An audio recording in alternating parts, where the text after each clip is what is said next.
दोस्तों कैसा हो अगर मैं आपसे कहूँ कि मार्केट में एक ऐसा टूल आ चुका है जो आपको सब कुछ कर देगा। जी दोस्तों, सही सुना आपने, ये आपको सब कुछ कर देगा। अगर आपको स्कूल में होमवर्क है और ऐसे लिखना है तो आपको ऐसे लिख कर देगा। अगर आपको ब्लॉग आर्टिकल बनाना है तो आपको आर्टिकल का पूरा कंटेंट लिख कर देगा। इवन आपको अगर ईमेल करना है तो ये आपको ईमेल की फॉर्मेटिंग कर देगा। साथ ही में अगर आपको अपनी बातों में कोई ग्रामर प्रॉब्लम लग रही है तो वो भी ये सोल्व कर दे सकता है। जी हाँ दोस्तों, मैं बात कर रहा हूँ ChatGPT AI टूल के बारे में। पिछले कुछ दिनों में इंटरनेट पे आपने इस टूल के बारे में जरूर सुना होगा। तो आज की इस वीडियो में मैं आपको बताने वाला हूँ कि ChatGPT क्या है एंड इसके बारे में और भी बहुत इंपॉर्टेंट बातें करने वाले हैं। सो फ्रेंड्स, प्लीज इस वीडियो को एंड तक देखना ताकि आप इस वीडियो के किसी भी इंपॉर्टेंट पार्ट को मिस ना करें। तो दोस्तों, सबसे पहले ChatGPT एक AI टूल है एंड इसे बनाया है OpenAI वालों ने, और साथ ही में इसका फुल फॉर्म है जनरेटिव प्री ट्रेंड ट्रांसफॉर्मर। तो गाइस, ये जो टूल है ये 30 नवंबर 2022 को लॉन्च हुआ था एंड ओनली 5 डेज में ही इसको 10 लाख लोगों ने रजिस्टर कर लिया था, क्योंकि ये टूल है ही इतना कमाल का। वैसे तो ये एक चैटबॉट है जहाँ पर जो आप पूछोगे वो सारी चीजें ये बताता जाएगा। अगर आप मुझसे पूछो कि ये काम कैसे करता है, देन जब भी आप इस पे कुछ सर्च करते हो तो पिछले कुछ टाइम का, जैसे कि 10-20 साल का जो डेटा इसमें स्टोर कर रखा है, यानी कि पीछे जो मशीन लर्निंग यूज हो रही है उससे ये एनालाइज कर ये पता करता है कि आप क्या क्वेश्चन कर रहे हो, देन आपके क्वेश्चन का 1 बाय 1 करेक्ट आंसर देता है। तो इनके जो CEO है उन्होंने कहा है कि अगर आप यहाँ पर एक सर्च करते हो देन इनको पीछे 100 से ज्यादा सर्च करने पड़ते हैं आपके आंसर को ढूंढने के लिए। उसके बाद ही आपके क्वेश्चन के लिए एक परफेक्ट आंसर ढूंढ कर देते हैं। एंड फ्रेंड्स, इस प्रोजेक्ट में माइक्रोसॉफ्ट ने भी अपनी फंडिंग दी हुई है और बेसिकली अभी तो ये फ्री है, क्योंकि ये जो वर्जन हम यूज कर रहे हैं ये बीटा है और हो सकता है कि फ्यूचर में हमें इसका पेड वर्जन भी देखने को मिले, या फिर गूगल माइक्रोसॉफ्ट इसे यूज करते नजर आए, वो भी अपने गूगल असिस्टेंट या फिर अपने किसी अदर सॉफ्टवेयर में इंटीग्रेट कर।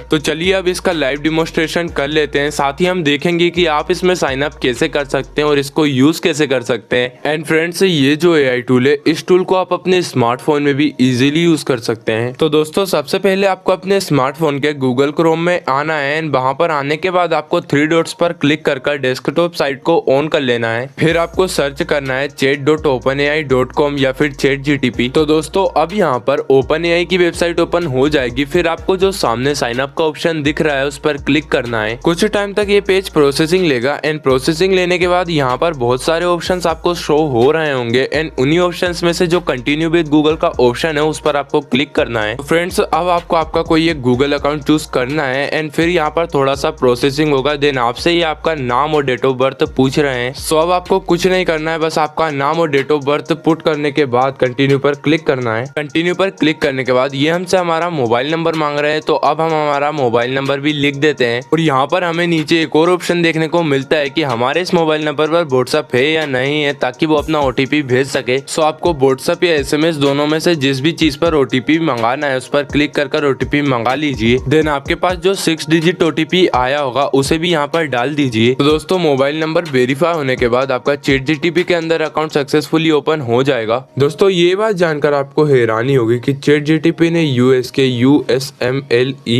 यानी कि US मेडिकल लाइसेंसिंग एग्जाम को पहले अटेम्प्ट में ही क्लियर कर लिया है। तो दोस्तों, इस चीज से आप अंदाजा लगा सकते हो कि जिस पढ़ाई को करने में एक नॉर्मल मेडिकल स्टूडेंट को 4 से 5 साल लगते हैं, उसी चीज को करने में ChatGPT को सिर्फ कुछ ही टाइम लगा। तो दोस्तों, ChatGPT की इन सब एबिलिटीज को जानने के बाद आपका ये डाउट यकीन में बदल गया होगा कि हाँ भाई, बाकी ह्यूमंस की नौकरी खतरे में है। वेल देखो, दुनिया में जब भी कोई रेवोल्यूशन आता है तो उसकी वजह से दुनिया की सभी चीजों पर बहुत असर पड़ता है। जैसे जब 2000 में इंटरनेट ग्रो कर रहा था तो काफी सारे लोगों को भी यही लग रहा था कि अब हमारी जॉब्स भी खतरे में आ चुकी है, बट ऐसा कुछ हुआ नहीं। टाइम के साथ सभी ने इंटरनेट को अच्छे से अडॉप्ट कर लिया एंड आज हम सभी इंटरनेट का बहुत ज्यादा यूज करते हैं, बट किसी की भी जॉब कहीं पर नहीं गई। तो क्या सिर्फ एक एग्जांपल से हम लोग ये समझ ले कि ChatGPT से ह्यूमंस के फ्यूचर को कोई खतरा नहीं होने वाला है? तो फाइनली अब मैं आपको ChatGPT के कुछ प्रोज एंड कॉन्स बताने वाला हूँ, जिनको जानने के बाद आप समझ जाओगे कि क्या ChatGPT ह्यूमंस के लिए कोई खतरा है या नहीं है। तो पहले हम इसकी कुछ अच्छाइयों के बारे में बात करेंगे। तो उसमें सबसे पहले आता है कि आप इससे किसी भी तरह का क्वेश्चन पूछ लो, ये आपको इंस्टेंट और बहुत सिंपल जवाब देगा, और ये जवाब इतना नेचुरल होगा कि बूढ़े से लेकर बच्चे तक कोई भी इसे बहुत आसानी से समझ सकता है। अब दूसरा फायदा, ये आपका टाइम बहुत बचाता है। अगर आप गूगल पर सर्च करते हो तो आपको अलग अलग वेबसाइट्स में जाकर अपने आंसर को ढूंढना पड़ता है। वहीं ChatGPT में आपको एक ही पेज पर अपने सारे आंसर्स मिल जाते हैं। अब इसका तीसरा बेनिफिट ये है कि ये मल्टीपल लैंग्वेजेस में अवेलेबल दे। मतलब अगर आपको इंग्लिश अच्छे से नहीं आती और आपको हिंदी भी अच्छे से नहीं आती, देन किसी अदर लैंग्वेज में आप इससे क्वेश्चन पूछ सकते हो, ये आपको सही सही जवाब दे देगा। अब इसका लास्ट और सबसे बड़ा बेनिफिट ये है कि ये फ्री है। मतलब अगर आपको इसकी सर्विस लेनी है देन आपको कोई भी पैसा देने की जरूरत नहीं है, आप फ्री में इसकी सर्विस ले सकते हो। तो दोस्तों अब हम इसकी कमियों के बारे में बात करने वाले हैं। तो दोस्तों इसकी पहली कमी ये है कि भले ही अभी हम इसे खुशी खुशी यूज कर रहे हैं, पर कई एक्सपर्ट्स का मानना है कि आगे आने वाले समय में ये हमारी थिंकिंग पावर रिड्यूस कर देगा और सोचने की पावर कम होने का मतलब है कि आगे नए नए इन्वेंशंस के थ्रू बिल्कुल तरक्की ना कर पाना। और दूसरी कमी ये है कि ये आपको जवाब तो दे देगा पर ये आपको उस जवाब का सोर्स नहीं बताएगा। मतलब अगर आप इस पर कोई क्वेश्चन सर्च करोगे तो उस क्वेश्चन का आंसर तो ये आपको दे देगा पर ये नहीं बताएगा कि ये क्वेश्चन का आंसर उसने कहाँ से निकाला है, जबकि गूगल में एटलीस्ट आपको उस आंसर का सोर्स तो पता चल ही जाता है। और तीसरी कमी ये है कि इसमें जो इन्फॉर्मेशन दी हुई है वो पूरी इन्फॉर्मेशन 2021 से पहले की है। मतलब अगर 2021 के बाद का कुछ आप इस पे सर्च करते हो तो हो सकता है कि ये आपको आंसर ना दे पाए। तो दोस्तों ये था हमारा आज का वीडियो जिसमें हमने जाना कि ChatGPT क्या होता है, इसमें आप अपना अकाउंट कैसे ओपन कर सकते हैं और साथ ही में हमने बात की कि क्या वाकई ChatGPT ह्यूमंस के लिए खतरा है। सो होप फ्रेंड्स ये वीडियो आप लोगों को पसंद आई होगी और अगर ये वीडियो आप लोगों को अच्छी लगी हो देन प्लीज इस वीडियो को लाइक और हमारे इस चैनल को सब्सक्राइब कर दीजिए।